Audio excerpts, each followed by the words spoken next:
बिस्मिल्लाहिर्रहमानिर्रहीम। आपकी खिदमत में एक दफ़ा फिर से हाज़िर था। तबस्सुम बच्चे, हमने लास्ट टाइम 4 लेक्चर पढ़ लिए हैं, जिनके अंदर हमने बायोलॉजी का इंट्रोडक्शन पढ़ा था, उसकी करैक्टरिस्टिक्स पढ़ी थी, उसके बाद ब्रांचेस और बायोलॉजिकल मेथड के साथ साथ phyletic lineage, life in time and space, और उसके साथ साथ उसकी सारी डिस्कशन हमने की थी। आज जो मेरा लेक्चर है वो लेक्चर नंबर 5, जिसके अंदर हम बायोलॉजिकल मेथड को आज डिस्कस करेंगे। बेटे याद रखिए, साइंस एक वास्ट इल्म है बेटे, बहुत वसी इल्म है साइंस, जिसकी एक ब्रांच बायोलॉजी है, जिसके अंदर हम लिविंग थिंग्स की स्टडी करते हैं। उसी तनाजुर में बायोलॉजिकल मेथड जो बेटा एक सेट ऑफ मैथडोलॉजीज़ है, जिसके फॉलोइंग स्टेप्स हैं।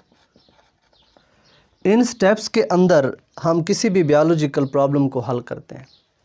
कोई भी बायोलॉजिकल प्रॉब्लम आपके जहन में आ जाए, या किसी इदारे की तरफ से आपको दे दिया जाता है, या इन्वायरमेंट के अंदर, या माहौल के अंदर, या किसी भी तर्ज से हम देखते हैं वो ओरिजिनेट हो सकता है, हम उसको बायोलॉजिकल मेथड कहते हैं। जैसे कि बीमारी से मुतल्लिक़ किसी इशू को हल करना एक बायोलॉजिकल मेथड है। बायोलॉजिकल मेथड की जो हम स्टेप्स पढ़ते हैं वो टोटल 4 स्टेप्स हैं बेटे। फर्स्ट ऑफ ऑल ऑब्जर्वेशन, उसके बाद हाइपोथेसिस, उसके बाद थ्योरी, और आखिर में लॉ या प्रिंसिपल। अब इन स्टेप्स को हम डिटेल के अंदर डिस्कस करने की कोशिश करेंगे। फर्स्ट स्टेप जो हमारे पास बच्चों है वो है ऑब्जर्वेशन।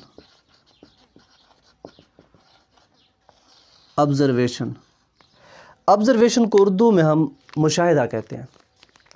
किसी भी चीज़ को उसका मुशाहिदा करने के लिए हम 5 सेंसेस का इस्तेमाल करते हैं। कितनी? 5 सेंसेस। 5 सेंसेस का नाम क्या है बच्चों? टच, टेस्ट, स्मेल, हेयरिंग, और आखिर में है विजन। किसी चीज़ को आप टच करके किसी चीज़ को आप महसूस कर सकते हो, टेस्ट करने से, चखने से, स्मेल सूंघने से, हेयरिंग सुनने से, और विजन देखने से। ये 5 सेंसेस की बेस पे हम कोई ऑब्ज़र्वेशन जो है ना फार्मूलेट करते हैं। फिर हम देखते हैं कि ऑब्ज़र्वेशन की कितनी टाइप्स हैं। ऑब्ज़र्वेशन की बेटे हमारे पास 2 टाइप्स आती हैं। एक होती है क्वांटिटेटिव, दूसरी है हमारे पास क्वालिटेटिव। क्वांटिटेटिव और क्वालिटेटिव में एक मेन डिफरेंस है बच्चों। वो जो वेरिएबल भी हों और उनको मेजर भी किया जा सके, वो हमारे पास कहलाएंगे quantitative. Those which are variable and measurable अब इनकी मिसाल क्या देंगे बेटे हम? जैसे कि आप किसी चीज़ का साइज़ या वॉल्यूम या वेट मालूम करते हैं, तो बच्चों ये मेजरेबल भी हैं और ये वेरी भी कर सकते हैं। उसके बाद हमारे पास क्वालिटेटिव जो वेरिएबल तो हो सकते हैं मगर मेजर उनको नहीं किया जा सकता। Which are variable but can not be measurable. क्या मिसाल देंगे इनकी हम? जैसे कि स्मेल है, जैसे कि ऑडर, जैसे जिसको हम खुशबू कहते हैं या बदबू कह सकते हैं, जैसे कि फ्रेगरेंस है, या आप कह सकते हैं कलर। किसी भी कलर को आप नहीं माप सकते, किसी भी स्मेल को आप नहीं माप सकते, तो ये किस कैटेगरी में आ जाएंगी? क्वालिटेटिव। एक बार फिर से हम इसको रिवाइज कर लेते हैं। Biological method sets of methodologies which follow following steps: observation, hypothesis, theory and law. Observation first step है बेटे। ऑब्जर्वेशन को हम 5 सेंसेस की जो है ना बेस पे फार्मूलेट करते हैं। फर्स्ट टच है, टेस्ट है, स्मेल है, हेयरिंग है एंड विजन। ये 5 हिस्से एक इंसान इस्तेमाल करके कोई ऑब्जर्वेशन, कोई मुशाहिदा तरतीब देता है। फिर उसकी दो टाइप्स हैं, क्वांटिटेटिव एंड क्वालिटेटिव। क्वांटिटेटिव में वेरिएबल और मेजरेबल होता है। वो कोई भी चीज़ होगी वो मुख्तलिफ भी हो सकती है, उसको मेजर भी किया जा सकता है। मिसाल के तौर पर साइज़, वॉल्यूम, वेट। क्वालिटेटिव में बात करते हैं जो वेरिएबल हो, मुख्तलिफ हो सकता है लेकिन उसको मेजर ना किया जा सके, जैसा कि स्मेल है, खुशबू है, किसी फूल की खुशबू आप सूंघ सकते हैं या किसी चीज़ का कलर, इसको मेजर नहीं कह सकते। दूसरा जो हमारे पास स्टेप है बच्चों, वो है हाइपोथेसिस का। हाइपोथेसिस को उर्दू में मफरूज़ा कहते हैं बेटे। ऑब्जर्वेशन को मुशाहिदा का नाम दिया था हमने, लेकिन हाइपोथेसिस को क्या नाम देंगे बेटो? मफरूज़ा। फ़र्ज़ की गई बात, किसी भी फ़र्ज़ की गई बात को हम मफरूज़ा का नाम देते हैं। बच्चों याद रखिए, टेंटेटिव ऑब्जर्वेशन, टेंटेटिव ऑब्जर्वेशन क्या मतलब इसका? वो ऑब्जर्वेशन जिनको टेस्ट ना किया गया हो, जिनको चेक ना किया गया हो, जिनको मापा ना जा सका हो, जिनको जो हमारे पास अभी एक्सपीरियंस के मरहले से ना गुजरी हो, तो उसको हम देते हैं नाम टेंटेटिव का। तो बच्चों टेंटेटिव की समझ आपको आ गई, इसको हम नाम देंगे हाइपोथेसिस का। फिर हमारे पास दो रीज़न्स होती हैं। एक हमारे पास होती है बच्चों डिडक्टिव, दूसरी होती है इंडक्टिव। ये क्या हम पढ़ रहे हैं? रीजनिंग को पढ़ रहे हैं। First is deductive and other one is inductive. Deductive जो मूव करते हैं बच्चों, वो करते हैं general to specific, general to specific. इसका मानी क्या है भाई? अब हाइपोथेसिस के अंदर जब हम बात करते हैं तो याद रखिए इफ़ और देन का इस्तेमाल भी हम लाजमी करेंगे, if and then. For example हम डिडक्टिव रीजनिंग को अंडरस्टैंड करने तो हमें पता चलता है जनरल टू स्पेसिफिक। इसका मानी ये है कि किसी कानून से कोई मिसाल अखज़ करना, किसी कानून से कोई मिसाल के तौर पर हम जब बात करते हैं कि ऑल बर्ड्स हैव विंग्स। एक हमने मिसाल दी, एक मफरूज़ा पेश किया कि तमाम परिंदों के पर होते हैं। तो हमने कहा ठीक है भाई, स्पैरो भी तो एक परिंदा है, स्पैरो जिसको आप चिड़िया कहते हैं, आल्सो इज़ ए बर्ड। तो फिर हम कहेंगे all sparrows will have wings. जब हम इसकी रीज़निंग निकालेंगे तो हमें पता चलेगा कि जितने भी चिड़ियाएँ हैं उनके भी पर होंगे। इसकी दूसरी एग्जांपल अगर हम दें डिडक्टिव की, कि तमाम प्लांट्स, क्या बेटे? तमाम प्लांट्स लाइट को यूज़ करके फोटोसिंथेसिस करते हैं। तमाम प्लांट लाइट की मौजूदगी में लाइट को यूज़ करके फोटोसिंथेसिस करते हैं, जिसके बाद क्या बनती है बेटे? खुराक फार्मूलेट होती है, जिसको हम क्या नाम देते हैं बेटे? ग्लूकोज। क्या नाम देते हैं उसको हम? ग्लूकोज। अगर हम कहें कि एक प्लांट जिसको आप डार्क पीरियड दे दें, यानी कि वो क्या हो, जिसको लाइट ना मिले, it will not form glucose. इसका मतलब फोटोसिंथेसिस उसके अंदर नहीं होगी। तो ये बेटे एक मफरूज़ा था कि तमाम प्लांट लाइट को इस्तेमाल करके क्या बनाते हैं? फोटोसिंथेसिस करके खुराक बनाते हैं।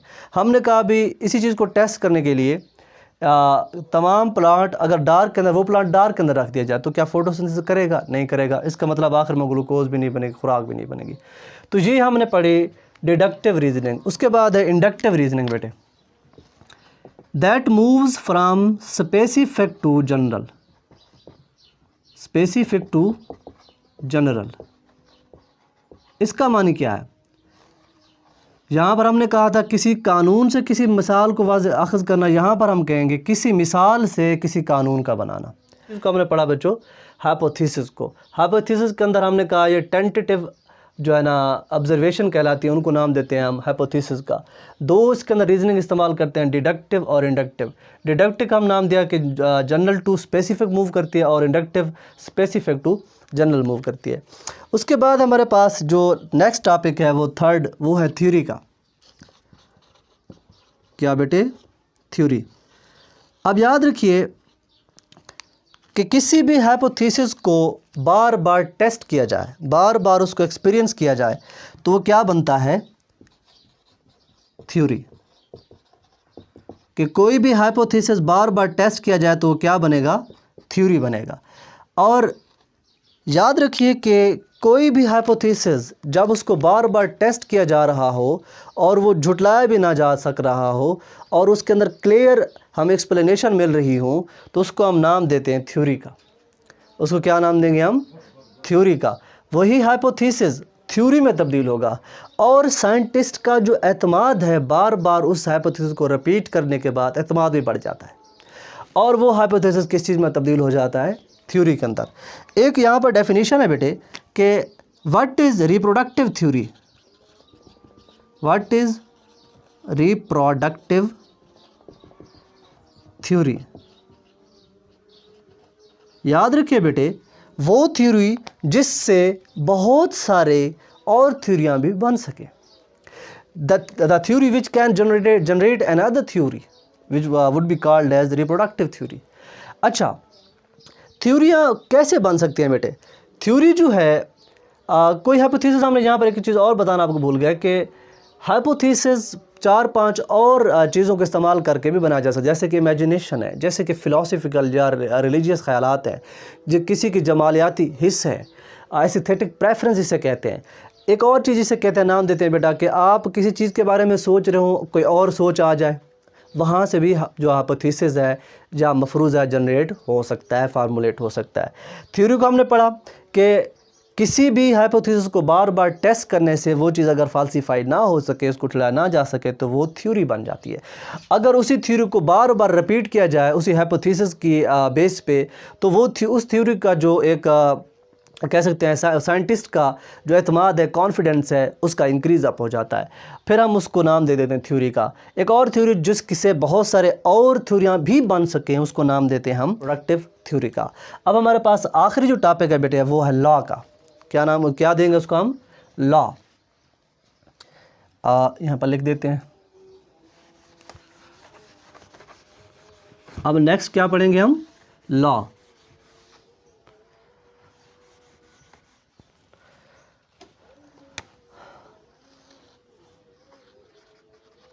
लॉ या प्रिंसिपल।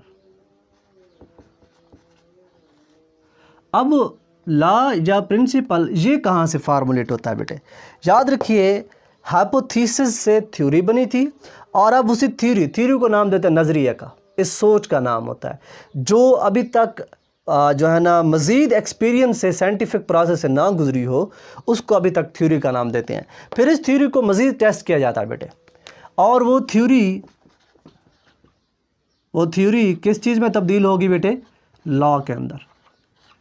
अब वो थ्योरी जब लॉ के अंदर तब्दील हो जाती है, तो हम लॉ को नाम देते हैं कि it can not B falsified और इर्रिफ्यूटेबल। जिसको झुटलाया ना जा सके उसको इर्रिफ्यूटेबल कहते हैं बेटे। और ये याद रखिए, यूनिफॉर्म होता है, यूनिफॉर्म और कांस्टेंट ऑफ द नेचर, कि ये कुदरत का मुस्तकिल कह सकते हैं बेटा, एक यूनिवर्सल ट्रुथ को उसका नाम दे सकते हैं बेटा। Truth of nature can also be called as scientific law, जो वक्त गुजरने के साथ साथ भी चेंज नहीं होगा, चाहे उसके ऊपर। बेटा याद रखिए, लॉ किसी भी चीज़ को एक्सप्लेन करने की ताकत रखता है। किसी भी लॉ को आप फॉलो करते हुए किसी भी रिज़ल्ट तक पहुंच सकते हैं, और बायोलॉजी के अंदर इसके लॉ बहुत कम है। आपकी बुक के अंदर 2 लॉ की मिसालें दी गई हैं, जैसे कि हार्डी वेनबर्ग लॉ, दूसरा हम नाम देते हैं कि Mendel's law of heredence, Mendel's law of inheritance. ये 2 लॉ आपकी बुक के अंदर मेंशन है, तो आपने इनको याद करना है। तो बेटे लॉ क्या होगा, थ्योरी को जब बार बार टेस्ट किया जाएगा, उसको एक्सपीरियंस किया जाएगा, साइंटिफिक मेथड के ज़रिए उसको जो है ना प्रूव करने की कोशिश की जाएगी। अगर वो प्रूव हो जाती है तो वो तब्दील हो जाएगी लॉ के अंदर। लॉ याद रखिए यूनिफॉर्म होता है और कांस्टेंट होता है इस नेचर के अंदर, जिसके अंदर एक्सप्लेन करने की ताकत मौजूद होती है किसी भी सवाल को जो उससे रिलेटेड हो और इररिफ्यूटेबल हो, जिसको झुटलाया भी नहीं जा सकता।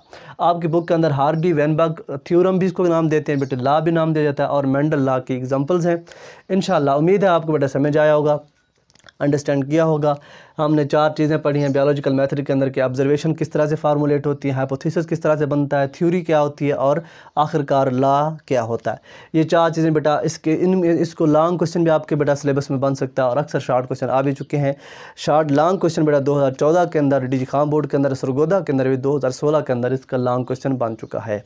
ठीक बेटे, इंशाल्लाह ताला नेक्स्ट लेक्चर के साथ आपके साथ फिर हम इंशाल्लाह हाजिर होंगे आपकी खिदमत में। तब तक के लिए अस्सलाम वालेकुम, अल्लाह हाफ़िज़।